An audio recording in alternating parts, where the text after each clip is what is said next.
Welcome back to the Inebri-art podcast. I'm your host, Andy, as always, and we are recording live today at the 2024 South Shore Food and Wine Expo. We've been coming here for a bunch of years, recording some episodes, talking with people. So today we're going to talk with some restaurateurs, maybe a baker, maybe a pickle maker, like a baker, what is it, butcher, baker, and candlestick maker? Yeah, we're going to shoot for that today. And we're just going to talk with some people, get some short interviews, so you guys can get a feel for what's going on here. So we're just going to jump right into the interviews.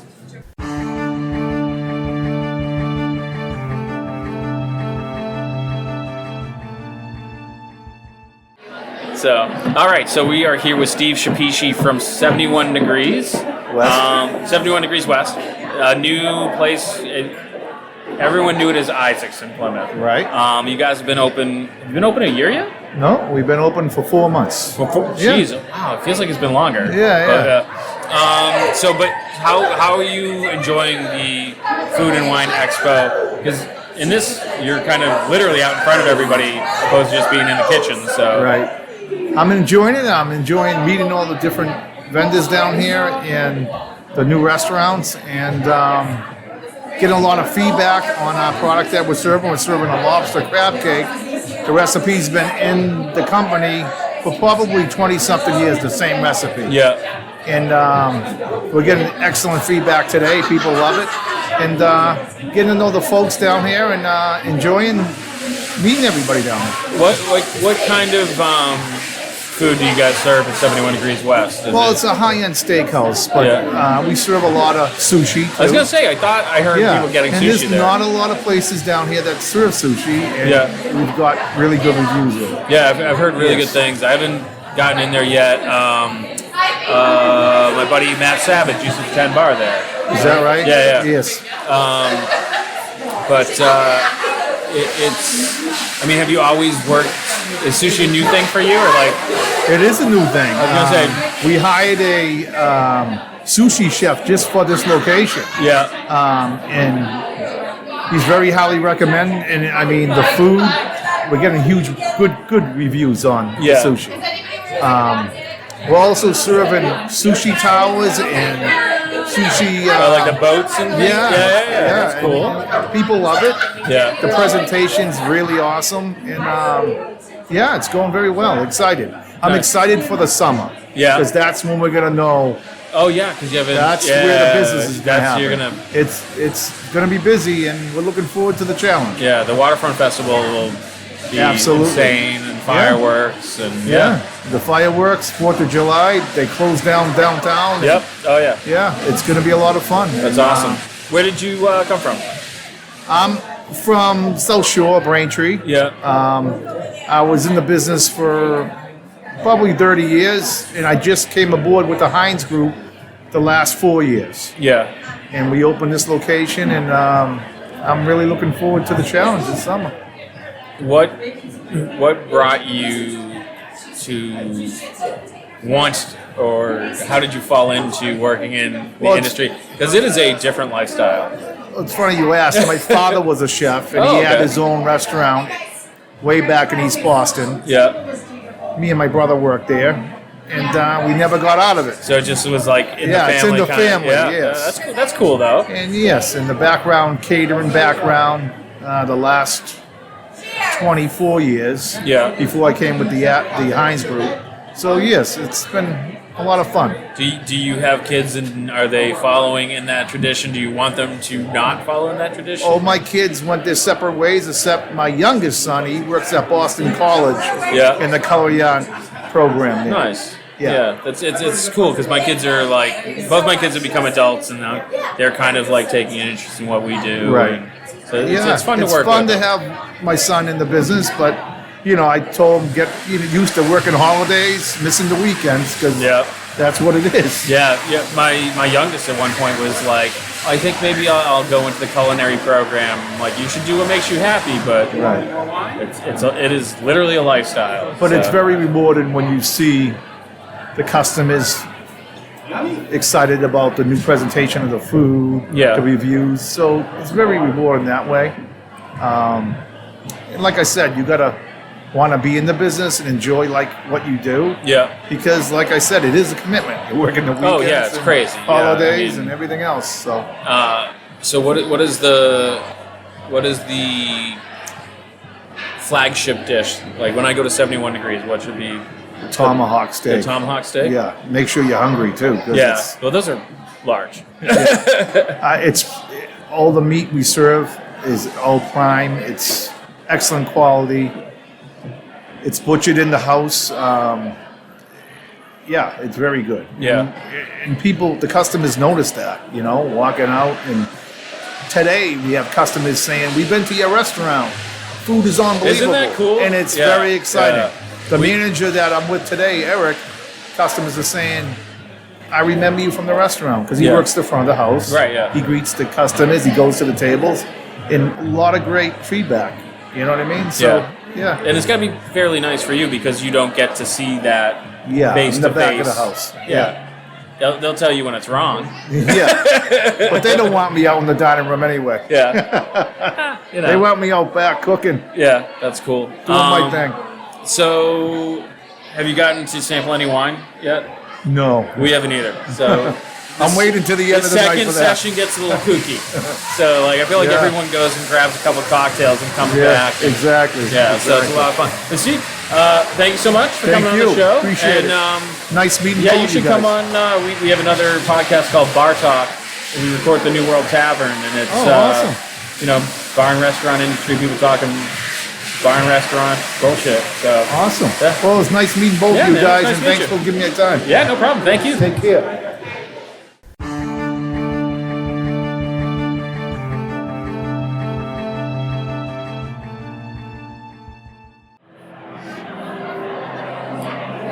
Nick, what's your last name? Wilson. Nick Wilson. Yes. Head chef. I am. Nice. Executive chef. Executive. Sorry. All right, so that's that person giving me a hard time is Nick Wilson. Yes. Of Rye Tavern, executive chef. I think, like when we started recording at these events, we had a different head chef from Rye Tavern Yes. forever ago. So how long have you been head chef at Rye Tavern? So I actually took over this summer, July of this year. I took over as head chef. Yes. Nice. Mhm. Executive chef. Exactly. See, this is what happened. You got it all spinning now. So what are you guys handing out today that as a sample? So what we're handing out today is actually a menu item off of our new menu that just Okay. came out on Wednesday. Oh, wow. It is our coffee braised short rib. It is coming with a horseradish mashed potato and roasted root vegetables. And it is fire. It is so Thank good. you. Yeah, so how often do you make up new menus? Like how much control over it do you get? Like do you get to do whatever you want? So the owners, David and Ashley, have really let me have free reign of the kitchen, which That's is cool. really great. Yeah. So I can add things, take things off as often as I want. I try and stick with things that are in season, seasonality. The biggest piece with that is Rye Tavern works with local farms. Okay. So Very I farm to really table, yeah. exactly. So really trying to keep with things that are in season and how I can craft my menu based around what the farmers have, as Yeah. opposed to them trying to cater to me. Sure, so sure, it's yeah. a nice hand-in-hand piece. Yeah, and it's one of those when you're farm to table, like it's the fact when you kind of rotate out what's in season. I think it gives it like a homier feel to me. Like, No, it's great. We're really small. Fine dining, intimate inside. You're walking into what is essentially a house. Yeah. And then in the summertime, we have this really awesome outside patio area that's surrounded with like gardens, things that we actually grow there. And you have a farmer's market. And we have the farmers market Yeah. on Mondays, so we are fully invested into farm to table life. Nice, that's awesome. Food to fork over here, farm to fork. So what is like a signature chef Nick like is there like one thing where like everywhere I work I'm making this thing, you know?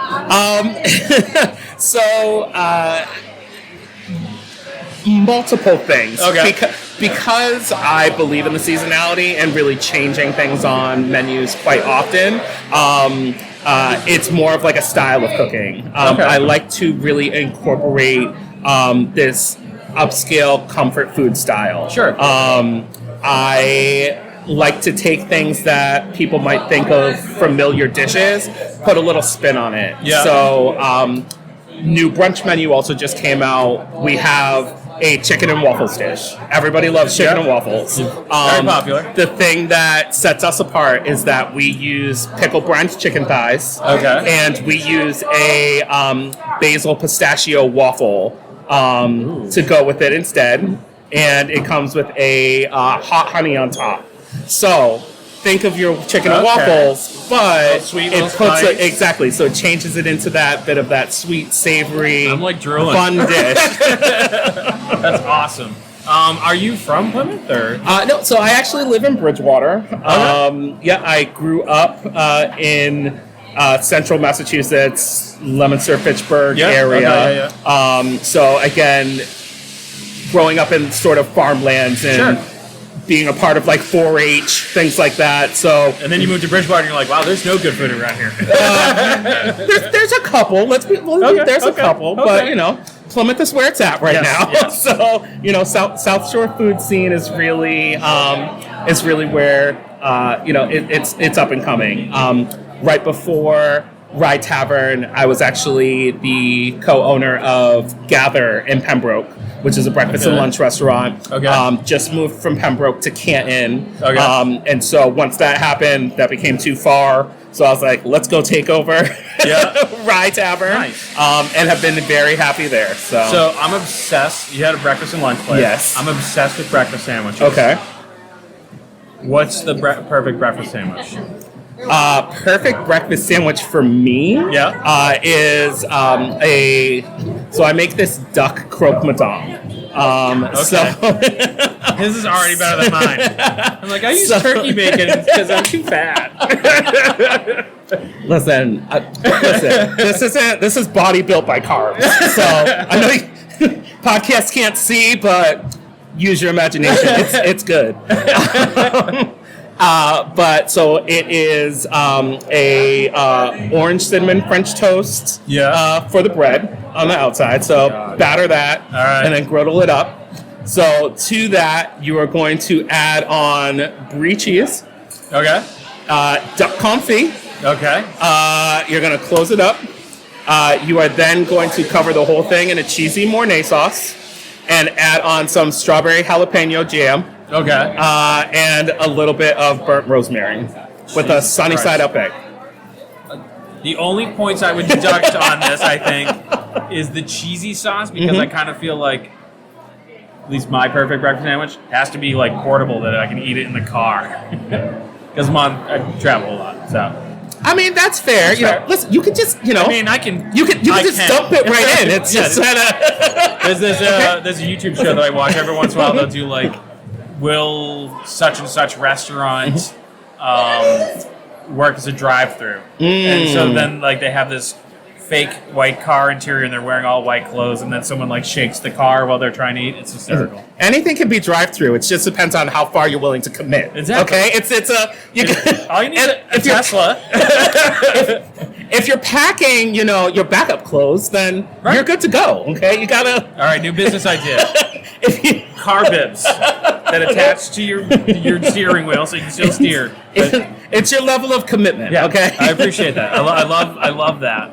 No, I'm excited. I got to get over to. I don't get down there enough. You know, living downtown is just one of those. Like we were just talking, I never get over to Dillon's because I live the other end of the street. So I have to walk by like 40 places, and you're just like, oh, I haven't seen Jordan in a while. I haven't gone here.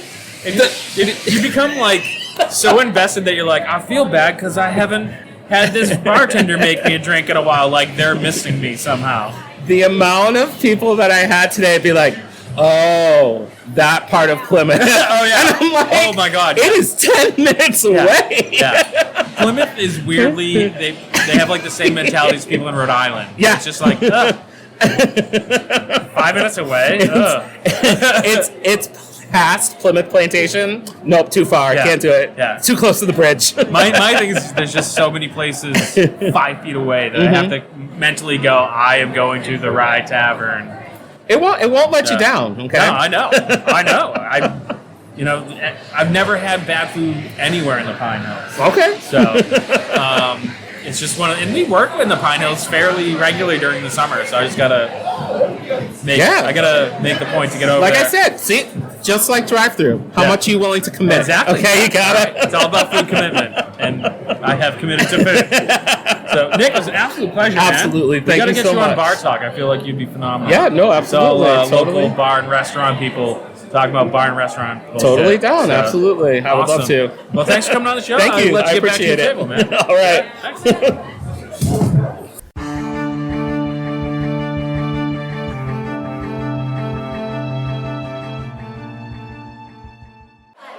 I gotta get a cup. Gonna save that charcuterie cup. I didn't. Oh shit! I already threw it away. See? God damn it! So that voice that, if she speaks up, you'll hear a little better. Hi. Hello. Is Tatum Stewart, friend, family, mentor.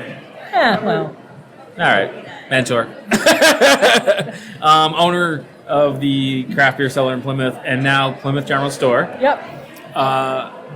So we always talk we talk with creative people, and to me, you're one of the most creative business people I know. Oh, you're gonna make me blush. And literally, I feel like you're my business mentor because I always go to you with my problems. And so what possessed you to open the Plymouth General Store? Honestly, it wasn't just my vision. It was something that had always been in my head. A lot of things live in there. Yeah, oh yeah. And I just happened to meet a great group of people, Rick Veo, who said, oh, that's also in my head.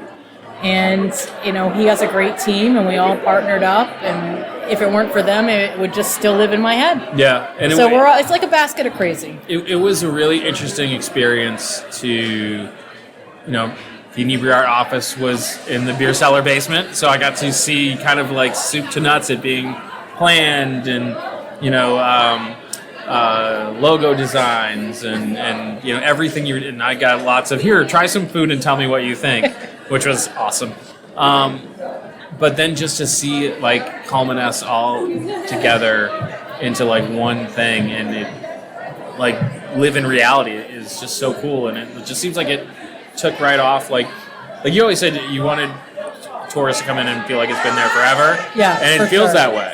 Oh, that's awesome. It's Yeah. funny because I feel like I'm so deep in it that I haven't even taken 1 second to go, oh, it's real.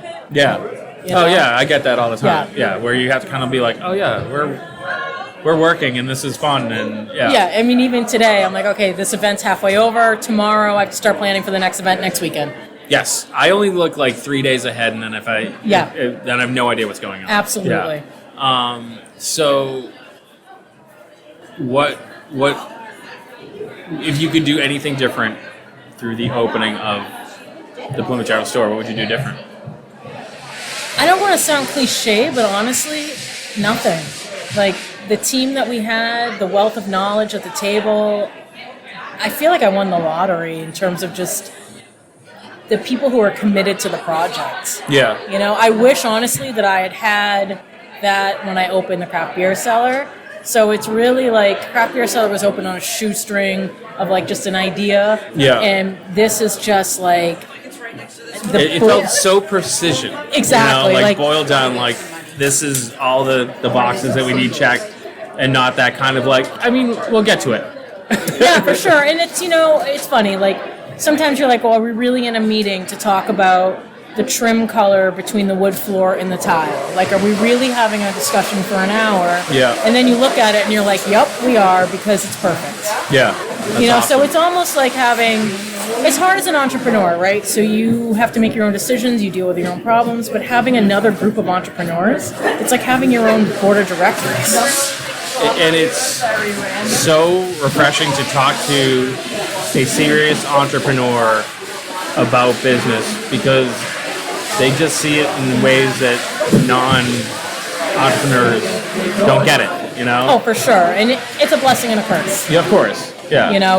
It is hard, when people come in and I call it getting should on. You know what you should do? Yep. And I'm like, what business have you run, and what do you know? I had to bite my tongue the other day, and I didn't do a great job, where some drunken bar patron was telling me that I pay too much for my bongs, and he can get me a distributor out of China. And I'm like, you just couldn't work Eventbrite. Yeah, You know? exactly. Right. So it's just like, okay, yeah, you get back to me when you have that contact but ready. I have now started asking people in the nicest way I can muster some days of saying, "Oh, are you a consultant? Do you have a card?" Oh, I like that. Yeah. Yeah. See, that's one of my favorite things that from our friendship. I could always be like, Tatum, how do I say this in a professional way? And you come back and like, that's exactly what I wanted to say with the right amount of passive aggressive. Yeah, it's like the finishing salt. You know, I'm like, "Oh, are you a consultant? Do you have a card on you?" What are you guys sampling off today?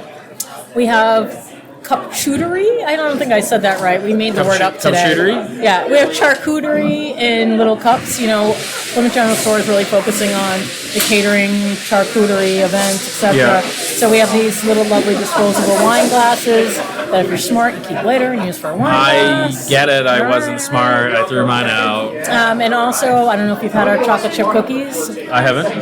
Wait, no. I don't know. I sampled a lot of cookies for you. You did. So depending on who you went with, I might have. So our chocolate chip cookies, we bake in-house every day, and we put a little mixture of something special on the top. Don't worry, it's legal special. Okay, all right. It's not illegal. We work with a lot of dispensaries now, so. Yeah, I mean, I wish that were the case. I'd probably, do that. But no, it definitely has a nice little salty balance to it, and today we're serving them warm. Nice. Because nothing beats a warm chocolate chip No, cookie. very much. On a cold day. Perfect. On any day, really. Very cool. So I am happy and proud for everything that you've Thank you. done. Like, I still feel like I'm in the weeds. Like I literally haven't even taken a moment to look at the store and say, wow. yeah, and that's one of those, like, me and Fisher do that frequently, where like you're kind of like running and doing and and one of us will always nudge the other guy, be like, we're at work. Like, this silly nonsense is our job. And just talk right on the mic. It's fine. So it's always the thing that I love is my job's never the same. Oh, 100%. So it's like you just never know where the day is going to take you. And I mean, even though I'm in the same four walls, 80, 90 hours a week, every day is different. Right. Every single day. And that's a blend of craft beer cellar and Plymouth General Store. You just never know what's going to happen. Yeah, no, it's true. And I mean, I can speak specifically that there's days where you find birds in the basement. That you think it's not a bird, that Andy's making things up, and it's a bird, and we all run like girls I thought screaming. it was a rat at first, all right? Right. But, yeah. And then we both run like little girls screaming. I ran like a man. No, screaming like a little girl. It's different. So no, it's I'm like you said, I'm very happy and proud for everything that you've achieved, because, like I said, the town just seemed to jump right on board and love it. Yeah, the locals have been super supportive. I mean, everyone's been amazing. It's just been such a well-received project. Yeah, it's awesome. Congrats, man. Well, congrats I to would you. cheers to you, but I was stupid and threw away my cup. We'll see what we can do about that. You're my that. mentor. You know all these little tricks. We can see what we can do about that next session. All right. So make sure you stop by the Plymouth General Store, and Plymouth is spelt weird. It is spelled super weird. It's old school. It's old school, Plymouth. and we did have Plymouth. somebody. Actually, I've had a few people make sure that they talked to somebody to let them know we spelled it wrong. So. Oh, really? Oh, yes. yes. Of course. Yeah. Of course. Yes. So, but awesome, man. Yeah. Thanks, guys. Cool.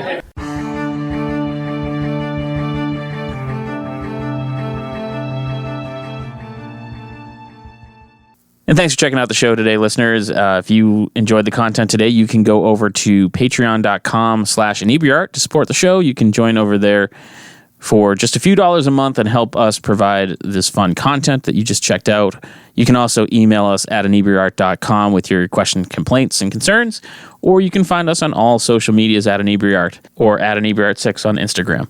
And also don't forget to check out our other shows, Bar Talk Podcast, Old Colony Cast, Inebri-art, and all the other shows on the Inebri-art Network, which you can find at Inebri-art.com. So thanks again for listening.